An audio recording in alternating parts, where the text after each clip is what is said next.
Hey, good evening. Welcome to the Choices Podcast, where we're all about making better choices in our personal, professional, and relationship life. You can always find us at choicespodcastofficial.com on Facebook or YouTube. And we just want to say, hope you guys are doing good. Tonight, we're going to do World Gone Crazy. Last week, we spent it with our friend and new Choices Roundtable host, Denny Brewer. And at this time, I want to introduce my wonderful co host, uh, Carcass John. Hey, how are you, Bret? I know you had a frustrating moment there. Technology is not your friend, but today it is. You sound great. Well, good. Denny, go ahead and introduce yourself, Denny. Hey, Denny Brewer here. Great to be with Bret and Carcass. Ready to tackle some things tonight, huh? Yeah. We like to always start our podcast with a wonderful lyric by Carcass John. And go ahead, Carcass, tell us what our lyric is tonight. Okay, well, I don't know if it's wonderful or not, but it seemed appropriate, and I went really far out on a limb. I've been listening to a band from Canada called Voivod. They are a very eclectic mix. They've been around 40 years, doing everything from heavy metal to techno to rock and roll. In fact, one of their albums, I was mentioning earlier to a friend that one of their albums called Outer Limits, maybe one of the top 20 rock and roll records ever. But anyway, there's one particular song that I really like by them called Tribal Convictions. And it seemed reminiscent of what we've been talking about, the world gone crazy. And I'll just read you a few snippets. Full of colors, offensive. I've just arrived like a flash in the dark. My life has been lit up like a spark. And then it turns to a big fire. And then later in the song, it says, are there any forces? Are there two faces? Are there some chances? They're searching for something. They're searching something to believe in. Their convictions. It's a crime. Their convictions. Self-destruction. At the time, their convictions. Exploitation. Under the sigh. It's going to be more. It's going to be war. It's going to be. And then they go into a chorus, which is, who's the God and who's the dog? And so I know that's a reach, and it's not like super heavy positive, but going to our subject matter that we've talked about for the last couple of weeks, I worry about this tribal mentality where everyone is just sort of following the footsteps of somebody else. Nobody wants to lead. I noticed that leadership is a real sparse commodity these days, where even people who want things to change and want to change are afraid to speak out, so they just sort of follow along. And the crowd seems to be turning good things into bad things and bad things into good things. And we've read about these prophecies before in the scriptures, but and not to make it too religious, but as I mentioned to somebody today, we all have some sense of morality in us, and I think that morality is being eroded away as we become just another rock in the stream of society, where we get tumbled and tumbled and tumbled, and we're not an individual anymore. We're just another group of smooth stones in the river.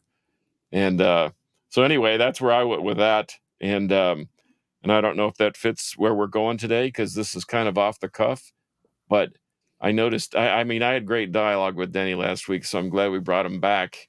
And I hope he's a more frequent visitor, because dude. He's part of the Choices Roundtable. we got it now. Yeah, he's a brother. So, Denny. Yes, Bret. He's talking about dog or God or whatever. I sort of choose God, but I know I do. But what do you think about the tribal mentality of the world today and what's going on? Yeah, I guess it's always been around to some degree, right? But yeah, we seem to have it, and I hadn't quite figured it out yet, frankly. And I think I agree with Carcass. We seem to be short on leadership. these days. And, real leaders, I think we can learn how to do a better job of leading, but I think there are some that just have that gift. And I'm afraid that it's become somewhat of a rare commodity.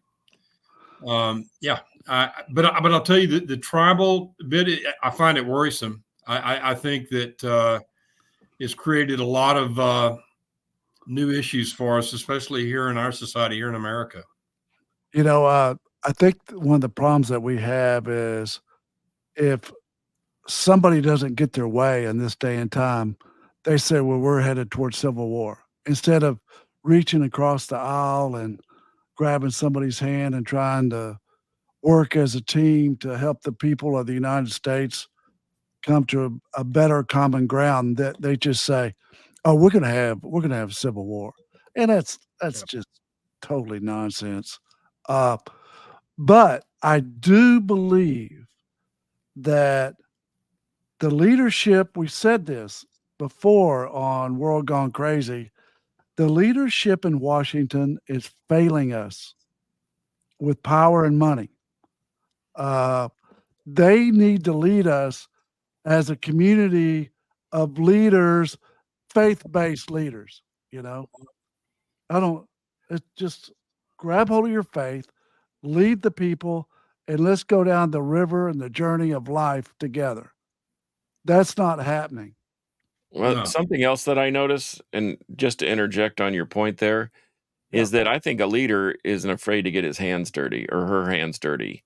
They're not afraid to actually show people, be an example to their constituents or to the people that they're leading. It's a not so much a do as I say, not as I do scenario, because they are showing you the way. And I see this all the time in my particular business. I'm a minority where I work because in the landscape business, there's not too many Caucasian folks that work, and the bulk of the community is Latin. But they understand my approach because I showed them my approach. I showed them how I wanted that bed planted, or as we discussed, Bret. And by the way, I did go by that Texas State Veterans Home where we planted the Stars and Stripes. Oh, yeah, good. It's looking really, really great. But I had to get out of my car and not just point and tell people this is what I want. I had to show them what I wanted, and there you have it. I think another thing too is we spend a lot of time yelling across the pasture at each other when we need to just come to the fence and talk. And I'm not asking someone on the other side of the aisle to jump on my side or else.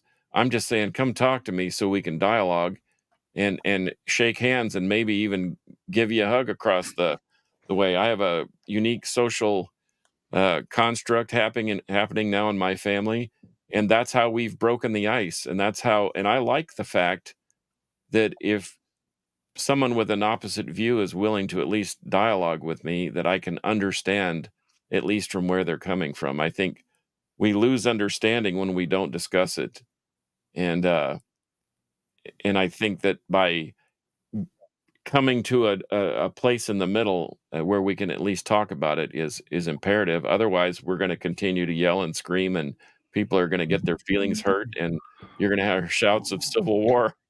Yeah, I'm sick of hearing those. What do you think, Denny?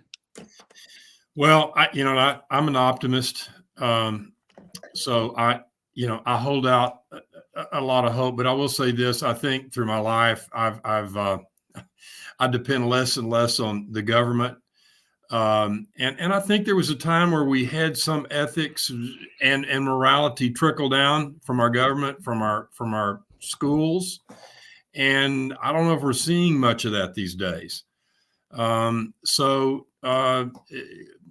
think, my focus, I'm going to start with my family. I'm going to get it right with my family. You guys know where I stand on the church. I mean, I believe we should revolve our lives around the church, which is not perfect by any stretch. I mean, if you're paying attention, you'll see the church with the capital C, making mistakes because it's run by us men. God's given it to us.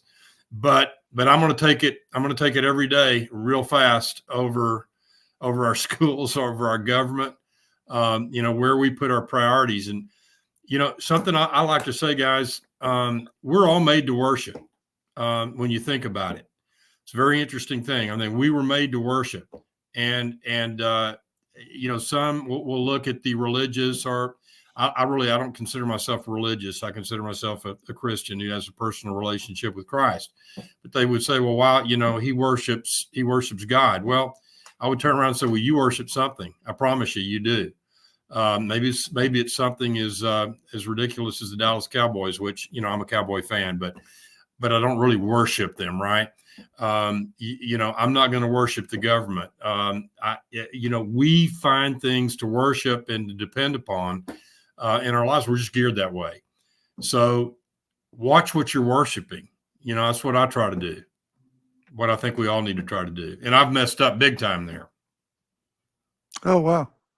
What do you think, Carcass? Well, I'll never worship the Cowboys, but I get your drift because I love the 49ers. But anyway, I digress. Well, I don't really care for the 49ers. But yeah, I'm sure you don't. But you know what? We can still be friends. Duck catch. We don't forget. I do like their quarterback. I really like their quarterback. Yeah. Well, and another thing I was thinking too is that we look at our leadership, and I use the air quote thing. How many of those guys have actually been in the workplace? How many of them really can not just sympathize with our plight and the inflation and bills and whatever, but who can really empathize? I'm mindful of those presidents and Congress people who actually worked for a living, ran for Congress. And I'm not going to drop names just to drop names, but Tulsi Gabbard really impresses me. She was too. She was military. She's well-spoken. I think she speaks her mind, but yet is mindful of others. She doesn't disparage the opinions of people that differ from her, but yet she was in the trenches. And if anybody can, lead out with experience of the working man, that would be a person that I think you could look to. So those people are out there, but they surely are oppressed, at least from my estimation from media and so forth. But those folks are there. There are good people where I work.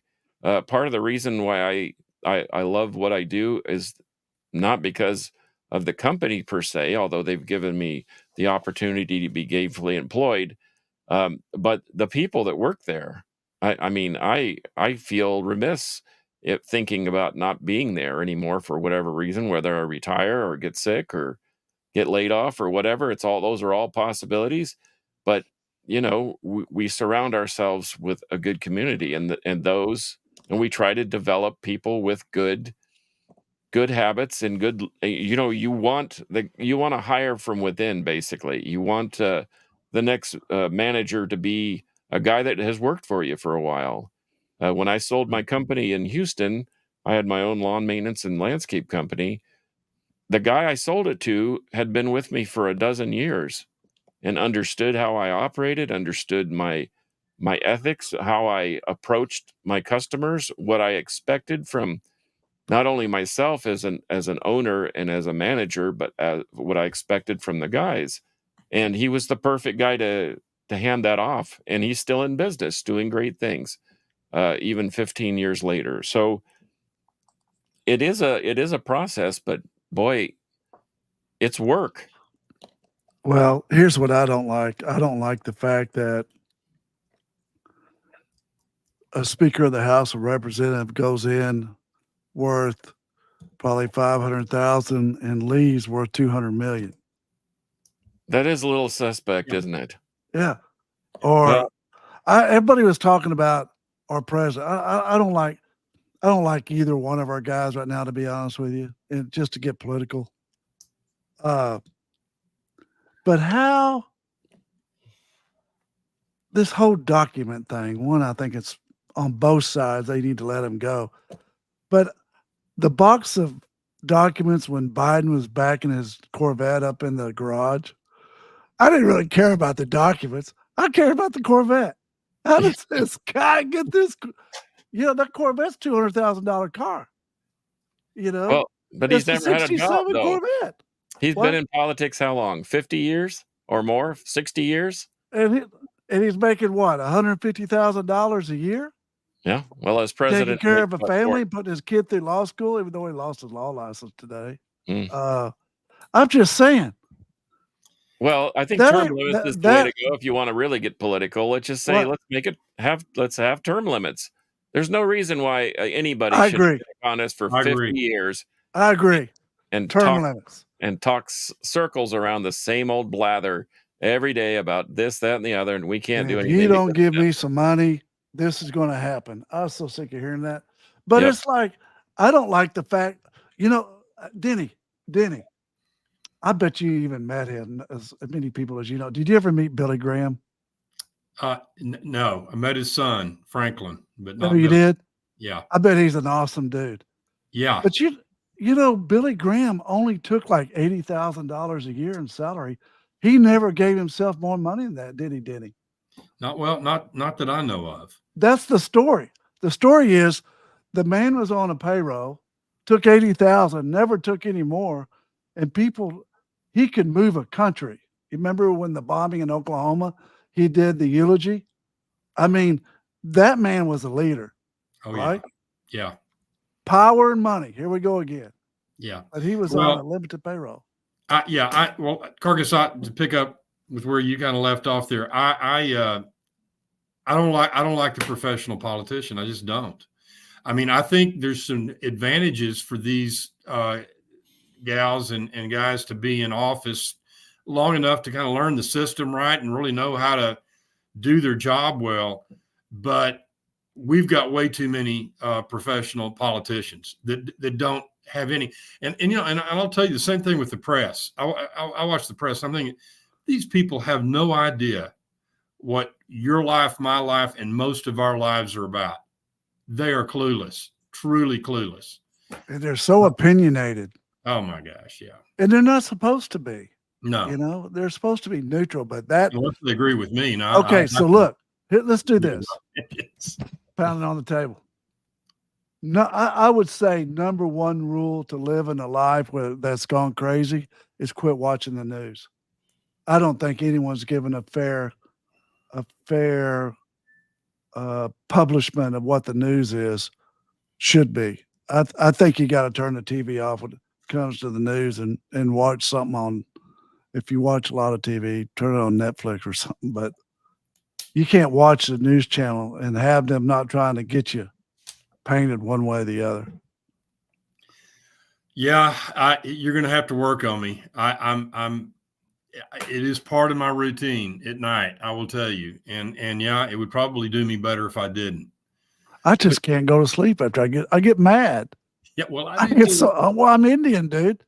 That's the reason I quit drinking 35 years ago. You give fire water to me, and it's next thing you know, we're all on a jet to Cabo. Yeah. I mean, but I'm passionate about my country. I am too. And these young guys, God, just looking at what they've sacrificed for us to have freedom, and then we can't hardly take care of them. It's just, I don't know, man. It really gets me irritated. And Bret, to your point, I'm a son of a military household, and believe me, I've seen the world change quite a bit, and I've been all over the United States. I've lived in every corner of the United States, and it's frightening to see how quickly it has changed. Now, part of me, and I don't ever use that word devil's advocate, but part of me, I want to know what the opposition's thinking. And sometimes you got to listen to the news just to see what they're saying out there. And, but then you've got to find a trusted source, and that is darn near impossible. That's almost as rare as a good quality leader. But they're out there. And I think you have to scrounge and you have to find it. And once you do, then you need to direct traffic a little bit and say, hey, I heard through the grapevine, or why don't you check this out? I always ask my closest friends, what do you think of this? And they may have being an artistic person, I can remember doing the old adage where you're standing there in front of a painting, two people in the same room, same temperature, same everything, staring at a piece of artwork, and one of us doesn't like it and the other one thinks it's the greatest thing since the Mona Lisa. And I have yet to figure out why we were made that way, but that's the way life is. Everybody has their own opinion, even of the same exact things. So you're gonna get Denny all fired up. Denny's licking his chops. I know he wants to talk about free will. But see, God's given us free will, and I'm all about it. Know, someone told me that that obedience doesn't beget freedom, and I totally disagree with that. Because if you obey certain laws, guess what? If I drive 60 in a school zone, what's going to happen to me if I get caught? I'm going to go to jail, and we it's have going to our be first question by somebody that I love dearly, have known since the first grade. Where do we go for unbiased news? Huh? Where do we go for unbiased news? Where do we go for unbiased news? Suzanne, I wish I knew. I wish I knew. Yeah, I mean, I got to tell. There's some I would say don't go to. I'm probably not going to go on the record as endorsing somebody. I'll tell you, some of the mainstream. Just let me tell you, it's ridiculous. Well, listen, it is ridiculous. I'm going to give two. One is Bill O'Reilly's got his own show now on a different media. And I don't know what happened with him and Fox, but the guy is smart, Harvard trained. He grew up in the news world on the beat. You know what I mean? So he started to where you're supposed to start. And when you watch his show, he gives a lot of neutral stuff about how to live your life, like food, health, things that are, make you a better person. I like him.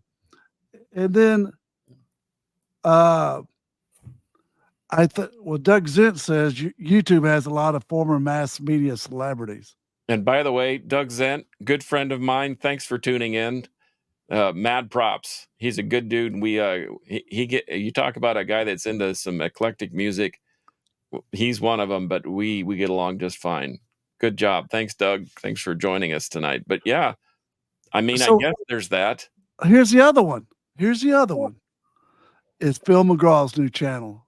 It's called, what's it called, Denny? I wish I could tell you, but I agree with you. 100%. Something media where you earn. It's Merit Media. That's it.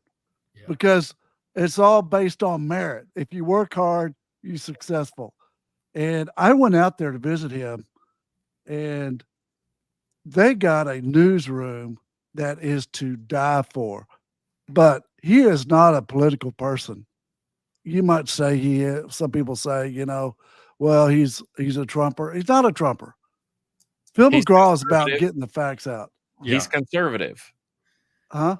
He's conservative, but that doesn't mean you're a Trumper or a Tulsi Gabbard person or a Biden supporter. It doesn't mean that. They have the nicest news studio known to mankind out there. And he's really putting some good people behind the desk.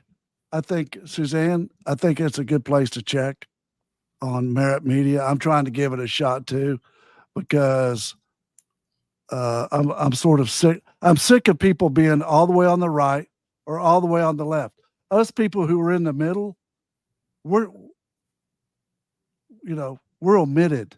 Well, what do they say? Moderation in all things. And so we're moderate. Good done, dude. 1440 media, I think, is not a bad one. You might try that one. It's called 1440 media. Watch it, Suzanne. Carcass is pretty rough on that metal. Is that a metal channel? No, it's not a metal. Dude, come on, man. That would be the Metal Roundtable, and you're welcome to join there too if you'd like. We talk about a little bit of everything. They're not going to talk about news on Metal Roundtable. We will talk about new releases and records coming out, though, Brett. We will. I say go over to Bill O'Reilly. I think he's as neutral as you can get. I think he calls it. You know what I want to see in a newscaster? I want to see somebody calling balls and strikes. That's it. Like a judge. I want to try a case in front of a judge who calls balls and strikes, right? Don't call the pitch, dude. If you start calling the pitch for me, Judge, just win. You know what I mean? Mm-hmm. Oh. Hey, Suzanne, I'll tell you another place to try. Smarter News. It's like Smart Her News. Jenna Lee used to be with Fox, married to a great guy as well named Leif Babin. He's buddies with Jocko Willink. They've written a couple of great leadership books together. And she you want that guy in your foxhole, and when it all comes down to it, he's written a great leadership book. I forgot the name of it, but I read it. It's great. Yeah, Jenna Lee, Smarter News. And well, see, you know what? you get me started. I'm on the right guy. Okay, so I'm a right-sided guy. I still like Tucker Carlson. I do. So sue me. No, I think he's. I think he is. I think he's factual. He is. Is he a right-handed dude? So. Yeah, maybe so. But I think he's a truthful reporter. And just because you're conservative doesn't mean you're not truthful. And just because, look at Bill Maher. That dude's as left as they get, but yet he's starting to say things. He calls balls and strikes. He calls balls and strikes. I agree. So they're out there, but you know what? I'm gonna get not religious, but I think we all have the ability to, when we hear something that is so wrong, we know that it's right and wrong. We've all been blessed with that. That's all ingrained in us. Some of us have worn that down to where it doesn't work as well anymore. But I think that if we hear something that strikes a chord with us and we feel good about it, then I think maybe that's a road we should pursue. But when we hear things that are so heinous and so ridiculous, I think that may be a sign. And I'm just speaking in generality here. I'm not instructing anyone to do any which way. But I do believe in the spirit of things and letting that conscience be our guide, so to speak. What do you think of that? Carcass and Diddy, I thought that was like way too nice. I really do. That was way too nice? I'm way too. My Indians right here, right now. See, we're trying to counterbalance the No, Indian. man, listen. I'm in here watching the news, and my wife's in there. She just works her tail off, and she looked over on the TV and saw, what's her name? AOC.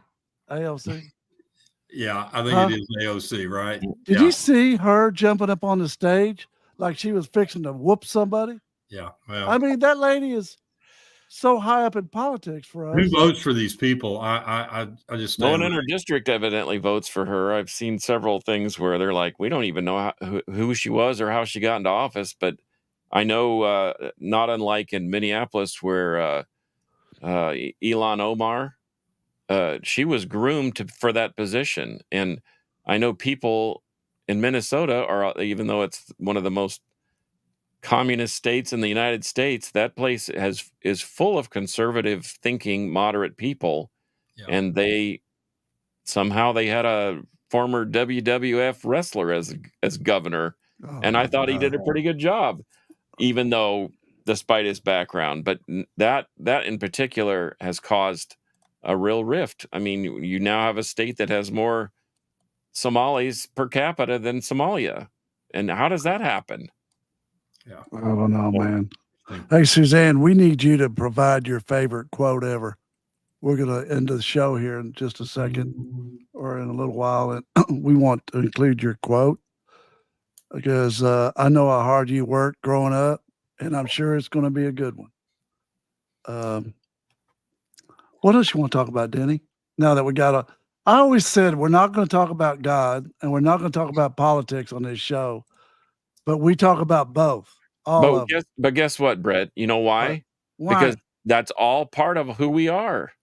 That's true. It's part of who we Very are. much so. So are you do you want me to repress the fact that I like music? You want to do that? You want to go there? No. I would never ask you to do that either, because I know that, and we don't agree on all music, believe me. We have enough crossover to where we have a good time when we talk about it. But Well, I think we get on the subject of, the crazy world. I think we got to talk about God. I think we got to talk about our faith, because that is the key. You just cannot avoid it. And, I was talking to my friend Terry Booker today. Oh, yeah, that's good, Suzanne. Hey, he was talking about, he's a real good businessman, and he was talking about boots on the ground,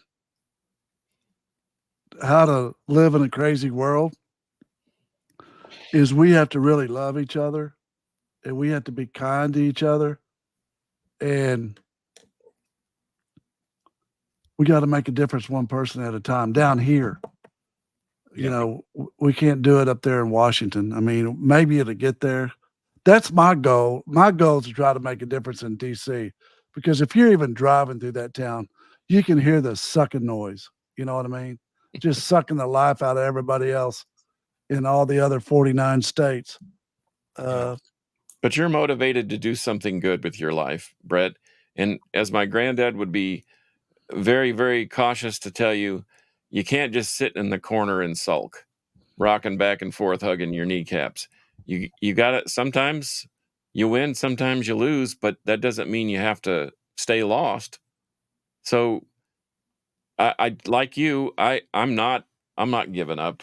I mean, I think I've made headway with people who probably would have never.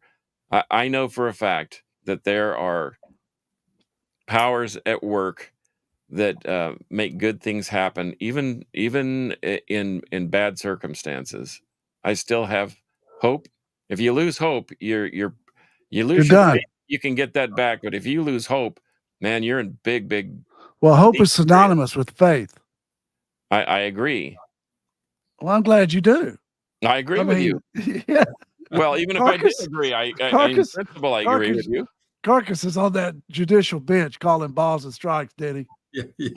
Well, Bret, we have to get outside of ourselves too, which is kind of hard to do, because what's my favorite topic? Me, to a great degree.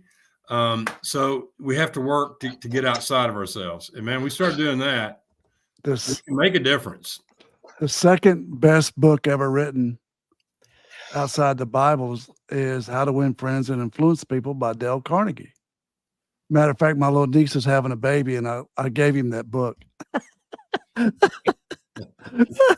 Anyways, the reason the book is so good, it says that, Denny. Does it? When you're talking to somebody, they don't care about you.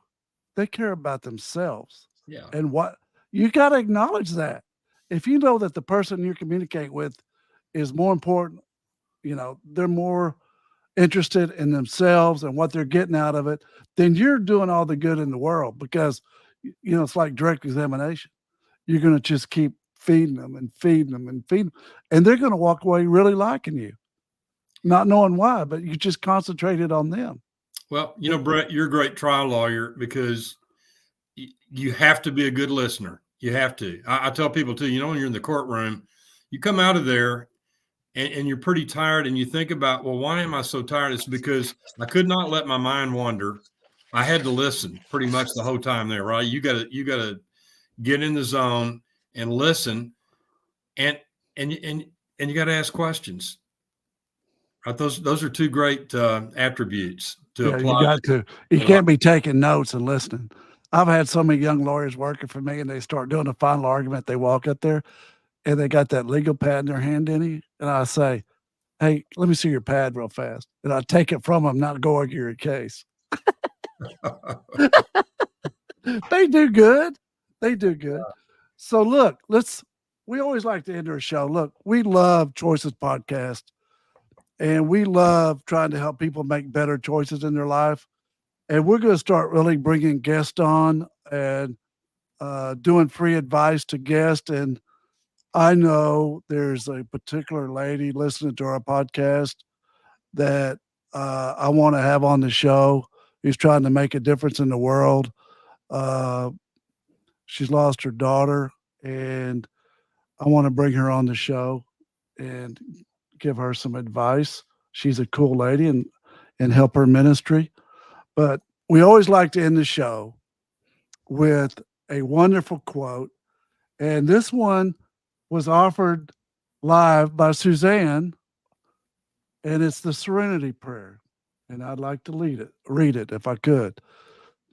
God grant me the serenity to accept the things I cannot change, the courage to change the things I can, and the wisdom to know the difference. I appreciate her sharing that with us. Yeah, that's Dude, I great. needed to hear that. Isn't that awesome? People, we just love you guys. We love y'all calling in.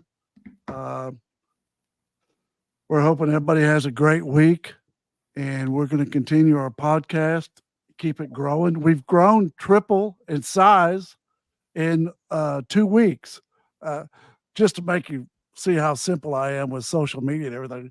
On the day of the show, I'd always just text people one at a time because I was afraid I was breaching confidentiality. Hey, will you listen to our show tonight? Then I remembered about the old Facebook, and they got me going in the right direction again.